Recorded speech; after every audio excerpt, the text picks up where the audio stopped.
Doctor BD बैल थे मेरे, जब मैं PhD करता था साहब, मैं एक क्यारी में एरिया नापता, उसमें फिर मैं फित्ता डाल देता, वहां पौधे गिनता, फिर रजिस्टर में लिखता, फिर आगे जाता, फिर आगे जाता, फिर आगे जाता।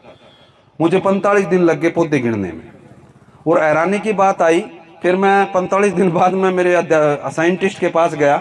मैं सर ये क्या था, क्या क्या पंगे करवा दिए, 45 दिन हो गए, मिट्टी माटी मेरा बुरा हाल हो लिया जी। बोले बेटा एक खेत में अब तने समझा 86,000 पौधे दान के। अब तो एक हिसाब लगा बेटा, एक जो पौधा होता है, अब तो तेरी किताब निकाल, उसमें ये देख एक पौधा कितनी नाइट्रोजन खा सकता है और कितनी नाइट्रोजन की जरूरत है। मन लगा ही साहब। बोले अब तो 86 पौधा तो गुणा कर इसने, और अब नू लगा कितनी नाइट्रोजन एक पौधा एक बार में खा सकता है। तो मैंने वो हिसाब लगाया, मेरे समझ में आया कि एक बार में अगर 86,000 पौधे हैं खेत में, तो 25 से 30 किलो से ऊपर वो नाइट्रोजन खा नहीं सकते, क्योंकि नाइट्रोजन के अंदर 40% है। यूरिया का जो कट्टा होता है उसमें 40% नाइट्रोजन होती है। मैंने कहा सर किसान तो 1.5 कट्टा फेंक देता है एक बार में। बोले उसका मन का बहम है बेटा, बहम की कोई दवाई है। उसने मेरे से एक सवाल किया कि सुबह से एक काम कर, कल सुबह सुबह आना। सर मैं सुबह गया उसके पास। बोले क्या करके आया? बोले नाश्ता। तो चाय पिलाती थी मैडम, माया नाम था उसका। माया बोले एक काम कर, इसको दोपहर का खाना भी लिया दे, रात का भी लिया दे। और डॉक्टर ने एक और ने बिठा दे, तू सारा कट्ठा खा के दिखा। हाँ गुरुजी मारोगे मैंने, तो फिर बेटा पौधा को नहीं मरता। देखो कितना आसान तरीका सिखाया उसने मेरे को। फिर बोला तू पौधे को 25 किलो से 30 किलो वो नाइट्रोजन एक बार में खा सकता, 40% है, वो 86,000 पौधे हैं, और तन्ने पेल दी भाई से उसके अंदर कम से कम भाई जी 35 से 40 किलो। ये क्या था भाई?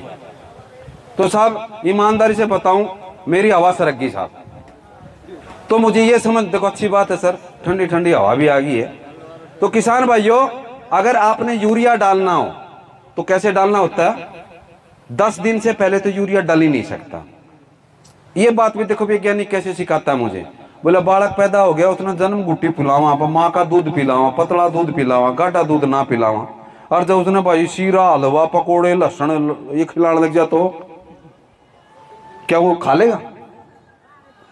तो जब आपकी जड़ बनी ही नहीं है 10 दिन तक है, और 10 दिन तक पहले उसमें यूरिया ठोक दिए, क्या बात है भाई साहब?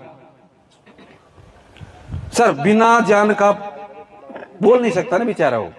और आपने जल्दी है, बोले सुन ज्यादा ब्याह है, रिश्तेदारी में जाना है, मेरा साड़ा में 7 बजे नहीं पेल दे। अरे के पेल दो भाई? अरे रोक लियो इसने भाई, बाद में घेर लियो, खान की अवस्था में है नहीं, वो जमीन में पड़ेगा ना, तो वो भाई साहब जमीन को सख्त बनाएगा। जो आप कह रहे थे ना अब ये नीचे चला जाएगा, वो सख्त बनाएगा। यूरिया कैसे खाता है पौधा? अगर ये 2 पांव हैं मेरे, ये जड़ है, और अगर यहां पे यूरिया पड़ा है और मेरे इस पांव और इस पाई के बीच में सिर्फ नमी होनी चाहिए, यूरिया बह कर जड़ के पास चला जाएगा। ये उसकी खासियत है। हम साइंस की भाषा में बोलते हैं इसको मोबाइल इमोबाइल फॉर्म में होते हैं। मैं आपको बताने की जरूरत नहीं है। अगली चीज और बताऊं, एक आदमी का 10 लाख गए और मेरे वर्गा को डॉक्टर है, बोले एक काम करो इसना भाई जमा ता दूध लेकर इसमें थोड़ी हल्दी गिर के प्या दो। पी लिया भाई साहब ने, सवेरे पजामा लेर भागा आंडा भाई साहब, रेल बन रही हवाई जहाज वाली। अरे बोले मरवाई थी तेरी भाण के क्यों खुआ दिया रे भाई? अगर उसी आदमी को एक कटोरी दही खिला दे सब गोल डाल के, तो उसके पेट में चांदना हो जाए भाई साहब। जिस आदमी की ना भी हजम हो ना 100 ग्राम दूध, वो आधा किलो कलड़ा सब दही खा ले, शरीर में गात सी आ जाए, जैन सी आ जाए, भाजा अंडा का, बोला हा हा शेर बन गया भाई। इसी तरह एक बात समझना, इससे नाइट्रोजन 40% है। वो नाइट्रोजन पहले नाइट्रेट में बदलती है और फिर वो अमोनिया में बदलती है, और जब तक इसको ना बदले वो पौधा उसको ठाता नहीं है। दूध को दही में बदलने के लिए एक हल्का सा खट्टा लगाया जाता है उसमें, दही का लैक्टोबैसिलस बैक्टीरिया होता है जो दूध को दही में बदल देता है। वो शरीर के लिए लाभदायक बैक्टीरिया बन जाता है रात रात में। अगर आप दही को एक माइक्रोस्कोप के नीचे देख ले, मन मेरे दादा ने दिखाया तो मेरे दादा ने महीना दही नहीं खाया। हर बुरा साला इतने बड़े बड़े कीड़े इसमें, बड़े बड़े कीड़े होते हैं दही के अंदर। तो आप ये बताओ, जमीन में ये बदलने का काम कौन करता था? पुराने जमाने में हम गोबर की खाद डालते थे, गुआर लगाते थे, सोयाबीन लगती थी, फिर उसके बाद उसमें धान लगता था, तो तब जाके हमारी नाइट्रोजन की पूर्ति पूरी हो जाती थी। जो कि हवा के अंदर ये बारिश होती है ना, इसमें फसल खिलखिला जाती है, क्योंकि कट्टे में तो 40% नाइट्रोजन है और हवा के अंदर 76% नाइट्रोजन होती है। प्रकृति की ताकत के आगे कोई ताकत जिंदाबाद नहीं है साहब। देखो प्रकृति सीधी आ गई वो। अब वो खाद तो डाले नहीं था जी, और हमने वो गुआर और मूंग वो बीजने छोड़ दिए, तो अब वो राइजोबियम कल्चर बैक्टीरिया होगा जमीन में कम, खाद घेर घेर का जमीन बना दी तगड़ी, तो बाबूजी धान कितने पैदा करिए? ये भी एक सबसे बड़ी समस्या। कुर्डी खुले में पड़ी होती है। सर जी, आए हुए सभी किसान भाइयों का बहुत बहुत धन्यवाद। कंपनी की तरफ से भोजन की व्यवस्था है, कृपया सभी करके जाएं। क्या नाम है आपका जी? मेरा नाम सुभाष गौड़ है जी, सुभाष गौड़ है मेरा नाम। मैं क्रिस्टल क्रॉप प्रोटेक्शन लिमिटेड में जोनल बिजनेस हेड की पोजीशन पे काम करता हूं।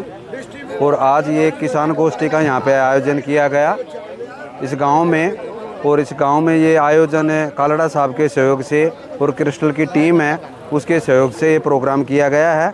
और इसमें हमने किसानों को धान की फसल के बारे में जो कीड़े और बीमारियां आती हैं इसके बारे में हमने जागरूक किया है, और किसान भाइयों को हमने समझाया कि आप लोगों को धान की फसल में कोई भी कीड़ा और कोई भी अगर बीमारी आती है तो आपको कीड़ा और बीमारी आने से पहले मौसम के अनुसार और धान की फसल में दिनों के अनुसार आपने कोई भी इंसेक्टिसाइड, फंजीसाइड, माइक्रो न्यूट्रेंट का स्प्रे करना चाहिए, ताकि आपकी फसल में कीड़े या बीमारी नहीं आए। क्योंकि कीड़े और बीमारी आने के बाद आपकी फसलों के अंदर नुकसान बहुत ज़्यादा हो जाता है, और आप जो दवाइयों पे खर्चा करते हो उसका आपको उसका पूरा परिणाम भी नहीं मिलने पाता।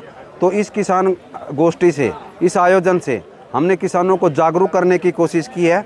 और क्रिस्टल क्रॉप प्रोटेक्शन लिमिटेड इस तरह के प्रोग्राम गांव-गांव में जाके उनका आयोजन करती हैं और किसानों को जागरूक करती है कि आप धान की खेती में कैसे पैदावार बढ़ा सकते हो और कैसे बीमारी और कीड़ों से आप बचाव कर सकते हो। और हमारी कंपनी इस मामले में किसानों को जो हमारी दवाई इस्तेमाल करते हैं और जो किसान हमारी दवाई इस्तेमाल नहीं करते, हम उनके खेतों में जाके कुछ 1 कनाल 2 कनाल में दवाइयों का वितरण भी करते हैं, उसके डेमोस्ट्रेशन लगाते हैं और किसानों को सलाह देते हैं। आप इस दवाई का रिजल्ट आपके खेत में स्प्रे करने के बाद देख सकते हो। अगर आपके इसके परिणाम अच्छे लगें तो आप इन दवाइयों का इस्तेमाल कर सकते हो। और जैसे कि बारिश का मौसम है, बारिश बहुत ज़्यादा है, लेट बारिश हुई है, हवा में नमी ज़्यादा है, उमस ज़्यादा है, तो हमने किसानों को जागरूक किया कि ऐसी परिस्थिति के अंदर आपका BPH नाम का जो कीड़ा है उसका प्रकोप बढ़ सकता है। अगर आप प्रारंभिक अवस्था में पोलार दवाई जो हमारी आती है 170 ग्राम प्रति एकड़ के हिसाब से 150 से 200 लीटर पानी में इसका इस्तेमाल करते हो तो आपकी फसल जो है BPH से बचाव रहेगा और आपकी फसल में BPH नहीं आएगा। और इस दवाई का इस्तेमाल BPH आने से प्रारंभिक अवस्था में ही हमें करना चाहिए। और शीत ब्लाइट के लिए हमें यहाँ पे हमारी कंपनी की मेंटर नाम की जो दवाई है 330 ml प्रति एकड़ के हिसाब से 150 लीटर पानी में शीत ब्लाइट के लिए आपने स्प्रे करना चाहिए, जिसे झंडा पत्ता है वो आखिरी तक हरा रहता है। धान आपकी लेट कटाई पे आती है और धान के जो दाने होते हैं उनमें वजन पूरा बनता है, दाना छोटा बड़ा नहीं होता, और उसका प्रकाश संश्लेषण क्रिया के द्वारा झंडे पत्ते को पूरा भोजन मिलता है, जिससे क्लोरोफिल की मात्रा बढ़ती है और पौधा आपका स्वस्थ रहता है। गोब वाली सुंडी जो गिटार बोलते हैं उसके लिए भी हमने यहाँ पे अपेक्स नाम की दवाई का प्रचार किया। अगर आप यहाँ पे पोटास नीचे किसी किसान ने नहीं डाली है तो हमने न्यूट्रोजन नाम की दवाई यहाँ पे किसान लोगों को बताई, अगर आप गाभे की अवस्था में उसका इस्तेमाल कर सकते हो 400 ml प्रति एकड़ के हिसाब से 150 लीटर पानी में। बहुत बहुत धन्यवाद सभी गाँव वासियों का, इस किसान गोष्ठी में लोगों ने। क्या नाम है आपका जी? मेरा नाम वीर सिंह डागर, एक्स सरपंच आसावटा। डागर साहब, आज ये किसान प्रशिक्षण शिविर लगाया गया, क्या कहोगे, कौन सी कंपनी थी? ये क्रिस्टल कंपनी है जी, और इसका जो डिस्ट्रीब्यूटर है काल्डा साहब हैं, और इनका ये एक आदमी हमारे यहाँ काफ़ी दिन से आ जा रहा है, और उसने आज ये मीटिंग रखवाई, और इस मीटिंग से हमें डॉक्टर साहब ने जो भी बात बताई है, डॉक्टर सुभाष जी ने, हुड्डा जी ने जो भी बताया वो बहुत अच्छी बात है, और इनकी इसके ऊपर आगे से हम गौर करेंगे। जैसे हमारी परंपरागत खेती है, अब आज का युवा किसान है तो खेती की तरफ कम मोह है उसका, तो कैसे आप वो खेती की तरफ इसलिए कम होता जा रहा है क्योंकि भारत सरकार की तरफ से एक तो हमें रेट सही नहीं मिल पाते हैं, एक महंगाई इतनी बढ़ चुकी है कि हर चीज़ किसान खरीदने में भी असमर्थ होता जा रहा है। हमारी तो सरकार से भी अपील है कि किसानों को इन दवाइयों के ऊपर भी राहत दे, हमें बीज पे भी राहत दे, हमें खाद पे भी राहत दे, क्योंकि किसान महंगाई से इतना त्रस्त हो रहा है कि आज जिसकी कोई वो नहीं है, यानी कि खेती जो है मुनाफे घाटे का सौदा होता जा रहा है। हाँ, अब जैसे सरकार कहती थी कि भाई आय दुगनी करेंगे, वो दुगनी ना हो करके उल्टी घटती जा रही है हमारी आय। अच्छा, अब ये खर्चा बढ़ रहे हैं, बहुत ज्यादा खर्चा, बहुत ज्यादा बढ़ चुका है। क्रिस्टल कंपनी ने बताया, तो उससे लगता है कि जो ये कह रहे हैं वो सही कह रहे हैं? नहीं, जो क्रिस्टल कंपनी ने बताया उनके बारे में हमने अभी बातचीत की है, इन्हीं से हम ये बात करें कि इसे हमें कुछ राहत दी जाए, जो रेट हैं उसमें भी कुछ राहत दी जाए। हमारी कंपनी से भी गुजारिश है और इसको हम आगे भी पहुंचाएंगे। अब हमने इनसे एड्रेस लिया है। कीड़ों से फसल बचाने का प्रबंध बताया गया, वो ठीक है? वो ठीक है, वो बहुत बढ़िया, वो बहुत बढ़िया है। इनका समझाने का तजुर्बा बहुत बढ़िया, बहुत अच्छा, बहुत बढ़िया तजुर्बे से डॉक्टर साहब ने एक आम जिम्मेदार को जैसे जिस तरीके से किसानी भाषा में समझाया जाता है, डॉक्टर साहब ने उस तरीके से समझाया। हर आदमी की कृषि विभाग है जो, उसकी क्या भूमिका है? हमारा कृषि विभाग तो जी आज की डेट में कोई काम कर ही नहीं रहा है। विभाग की तो कहीं भूमिका ही नहीं है एक किस्म से, क्योंकि अफसरशाही इतनी हावी हो चुकी है, सरकार नाम की कोई चीज़ है नहीं यहाँ पर। तो सीधी सी बात हो रही है। काल्डा बीज भंडार में जाते हो तो पूरी जानकारी मिलती है? काल्डा साहब के पास हम आज से नहीं, जब से हमने जन्म लिया हम तो जब से ही जा रहे हैं। अच्छा, व्यवहार कैसा? काल्डा का व्यवहार तो बताओ। नहीं, व्यवहार तो देखो जी, हम आज से नहीं, हमने बता दिया कि हमारी भी 65 साल की उम्र होगी। काल्डा साहब का व्यवहार पहले बहुत ही अच्छा था, A1, लेकिन आजकल ये थोड़े से क्यों पैसा आ गो ज्यादा सेठ के पास, पैसा के पीछे तो अब ये भाई हमें गिरदौने कम है ये।